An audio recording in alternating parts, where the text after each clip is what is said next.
Salut à tous, je vous fais cette petite vidéo parce que aujourd'hui la Vector Production a besoin de vous. Avec Nicolas, on a écrit et réalisé un petit court-métrage dans le cadre du Festival 21 de Cdiscount, parrainé par Cyprien. Le court-métrage s'appelle La Bombe Humaine et il est disponible dès maintenant en description. La meilleure manière que vous avez de nous soutenir, c'est d'aller sur ce lien et de voter pour le court-métrage La Bombe Humaine de Vector Production. Mais je ne vous ai pas fait juste une vidéo pour vous demander d'aller voter, ça aurait servi à rien. Du coup, je vais également en profiter pour vous parler un petit peu de la genèse de ce très court projet, puisque c'est arrivé très rapidement entre le moment où j'ai prévenu Nicolas, il a écrit le scénario, on a tourné, monté, puis publié. Alors tout a commencé au début du mois d'octobre quand Cyprien a publié sa vidéo présentant le Festival 21 et expliquant plus ou moins le concept. Le concept de ce festival, c'était de faire une vidéo entre 1 minute 30 et 5 minutes, avec comme seule obligation qu'à un moment dans le scénario, un CD ou un DVD tombe au pied d'un personnage pour justement matérialiser les 21 ans de Cdiscount, donc qui était l'organisateur du festival, qui à la base vendait des DVD. Voilà, moi aussi je ne savais pas. J'ai donc prévenu Nicolas. Nicolas a très vite écrit un petit scénario. Je lui avais déjà donné une trame, je lui ai dit j'aimerais bien que ce soit un truc entre deux espions et tout. Et mon idée originale, c'était que deux espions devaient récupérer les codes de l'arme nucléaire qui étaient sur CD, et que la chute à la fin, c'était que le CD tombait dans une bouche d'égout, parce qu'en fait c'était en discuté au-dessus d'une bouche d'égout depuis tout à l'heure. Bon, Nicolas a pris une décision de partir dans une direction légèrement différente, mais tout en gardant quand même le même concept, la même trame générale, et surtout l'histoire des deux espions. Donc Nicolas a écrit ce petit scénario, dans lequel on voit deux espions sur un banc qui discutent, et qui du coup avec une américaine qui essaye de récupérer les codes de l'arme nucléaire française, dont les codes sont stockés sur un DVD. Le but c'était aussi de dénoncer un petit peu les lenteurs de l'administration, on les a tous vécues au moins une fois, donc avec Nicolas on voulait faire un petit pied de nez à notre administration française, bien connue pour sa lourdeur. Du coup, ça tombait sous le sens que pour des raisons pratiques et également parce qu'on aime bien bosser ensemble, Nicolas allait avoir un des deux rôles principaux. Et le deuxième rôle principal est revenu à Astrid Saul, donc que vous avez déjà pu voir dans Warren Flamel épisode 3, puisque c'est elle qui joue Estelle Picoverne, donc la forme féminine sous laquelle se transforme Warren Flamel. Et du coup, Astrid était hyper partante pour le projet, donc ça a été super cool. La deadline étant le 24 octobre et la vidéo de Cyprien ayant été mise en ligne le 3, ça nous laissait pas beaucoup de temps, 21 jours, d'où le nom du festival, pour faire ce projet. Donc quand on a écrit le scénario avec Nicolas, une fois qu'on était mis d'accord et tout, on était quasiment au 18 octobre à peu près, donc ça nous laissait vraiment plus beaucoup de temps pour tourner le court-métrage, surtout que moi, la semaine du 24, donc la semaine où on devait rendre, la semaine de la deadline quoi, je partais à Turin avec mon ami Thomas de la chaîne Gorkab pour faire des interviews aux Viewconférences et interviewer plein de gens super intéressants du milieu des effets spéciaux, et d'ailleurs je vous encourage fortement à aller regarder, là aussi c'est dans la description, son petit teaser dans lequel il montre un petit peu tous les joyeuses personnes qu'on a interviewées pendant cette semaine. Du coup, il nous restait un week-end, en gros, avant cette deadline, sachant que moi j'avais un planning assez chargé, Nico aussi, du coup ça nous laissait même, on avait même une fenêtre de 4-5 heures pour tourner le samedi matin. On s'est du coup donné rendez-vous le matin chez moi, et on avait une période de 4 heures pour tourner, sachant que il avait fait beau à peu près toute la semaine, mais qu'il a décidé de faire très mauvais le jour du tournage. Donc on était super contents, on a du coup commencé sous un ciel gris, et ça ne se voit pas, mais on a terminé quasiment sous la pluie en fait, littéralement. On a terminé vers midi, puisque Nicolas avait un impératif qui était son boulot, il devait être à son boulot à 14 h. Donc on était vraiment très serré par le timing. Une fois sur le tournage, du coup, on a décidé, contrairement à d'habitude, de ne pas tourner avec ma C100, mais de tourner avec la C200, donc la caméra qu'on avait déjà utilisée pour notre court-métrage Evil Night. Et cette caméra, elle nous a été prêtée par Thomas de FPS, donc Fiction Play Studio, qu'on remercie grandement, ce qui nous a permis de tourner en 4K.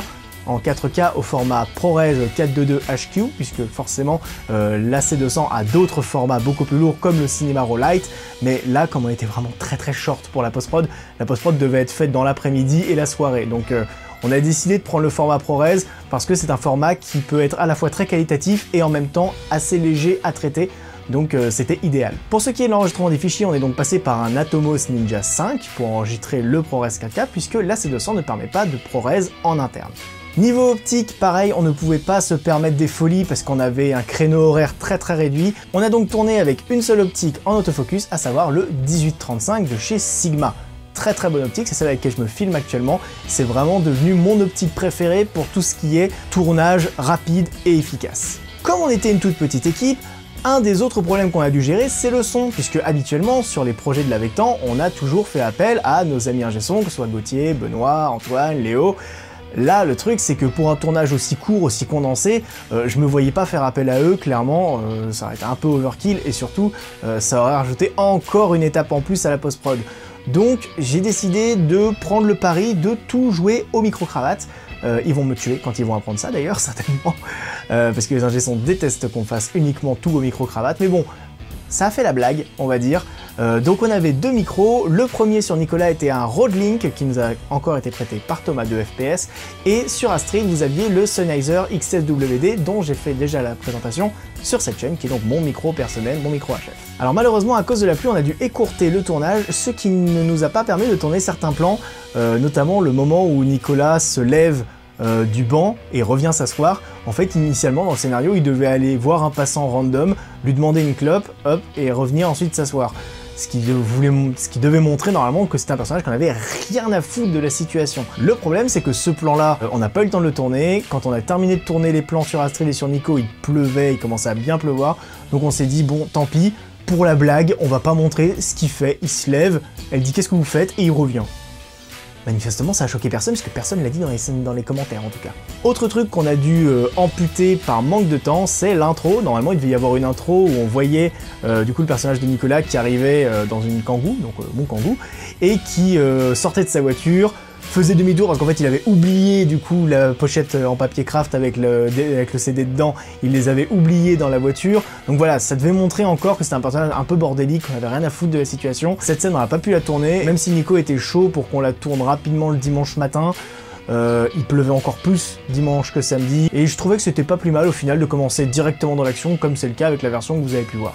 Une fois que le tournage était fini, donc, tout le monde est rentré chez soi, et j'ai pu commencer la post-prod. Donc la post-prod a commencé vers 14 h à peu près, on avait terminé le tournage vers midi, 13 h.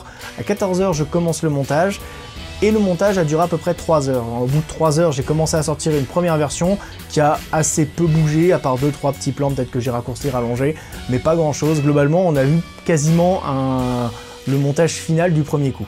Ensuite, restait la dernière grosse étape de la post-prod, c'est le plan final, donc avec l'explosion atomique. Comme du coup, on avait vu quelques jours en amont avec Nicolas que ça allait se terminer sur ce plan-là, j'avais commencé à faire mes recherches sur le site Motion Array, qui est un site sur lequel j'ai un abonnement et qui me permet du coup d'avoir des musiques libres de droit, des images, des stock shots, des sound effects et plein de trucs. Bref, c'est un site vraiment génial, je vous en parlerai très bientôt, j'ai une vidéo qui est en cours d'écriture sur ce site, qui est vraiment top. Sur ce site, donc, j'ai pu trouver un stock shot de bombe atomique, voilà, faite en 3D, donc qui était pas ouf comme ça, mais une fois bien retravaillé, une fois bien incrusté et tout, ça faisait la blague, et franchement, j'étais le premier surpris de voir le rendu, parce que à la base, je me suis dit, au pire, si le résultat est vraiment cheap, tant pis, hein, on aura fait de notre mieux, voilà. Sur la fin, en fait, sur les dernières heures de la post-prod, avant que je montre à l'équipe la version finale, c'était en mode,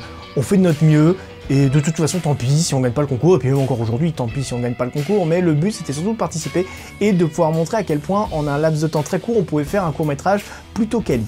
Est venu ensuite le moment de mettre les musiques, donc toujours les musiques prises sur le site Motion Array. Donc une première moitié du film est plutôt orientée très humour, donc avec une musique un petit peu des staccato et tout, pour vraiment renforcer le côté comique du personnage de Nico. Après qu'il y ait eu sa première altercation avec Astrid, on passe sur une musique un peu plus dramatique, mais pas trop non plus, pour souligner un petit peu, voilà, l'héroïsme, le patriotisme du personnage, même s'il est totalement idiot. Et à la toute fin, il y a une musique un peu swing qui se lance juste après l'explosion et qui enchaîne sur le générique. Ça, c'est un truc qui n'était pas prévu à la base. À la base, j'avais prévu de ne pas mettre de musique du tout. Et du coup, quand j'ai fait mon premier montage, j'avais le plan avec la bombe et tout. Je fais un premier visionnage à ma copine. Et là, on se dit, c'est pas quand même très joyeux quand même, hein. falloir qu'on ajoute une musique sur la fin parce que sinon le message risque de pas passer. Et c'est vrai que ça donnait un message hyper dramatique en fait de pas avoir de musique un peu joyeuse et tout. Donc je m'étais dit, je vais prendre une musique un peu ambiance Fallout 4 par exemple. Sauf que figurez-vous que les musiques de Fallout 4, aussi rétro soient-elles, ont été créées pour le jeu, donc sont totalement copyrightées. Et notre but c'était vraiment, en respectant les règles imposé par le Festival 21, c'était de ne pas enfreindre les droits d'auteur, donc de prendre de la musique libre de droit. Du coup, dans mes pérégrinations musicales, j'ai switché du coup de l'ambiance un peu années 50 Fallout 4 à une ambiance un peu années 60 avec du swing, et au final ça passe très bien, ça donne un côté un peu buddy movie quoi, générique de fin de buddy movie, et je trouvais que ça passait bien. Voilà, du coup c'était tout ce qu'il fallait savoir, plus ou moins, sur ce petit court-métrage La Bombe Humaine qu'on a écrit et réalisé dans le cadre du Festival 21 de Cdiscount. Je vous rappelle, le lien est toujours dans la description. Vraiment, si vous pouviez prendre quelques secondes de votre temps pour aller poser un petit vote, et pourquoi pas même partager ce lien sur les réseaux sociaux pour qu'un maximum de personnes aillent voter pour nous, sait-on jamais, sur un malentendu, on peut gagner.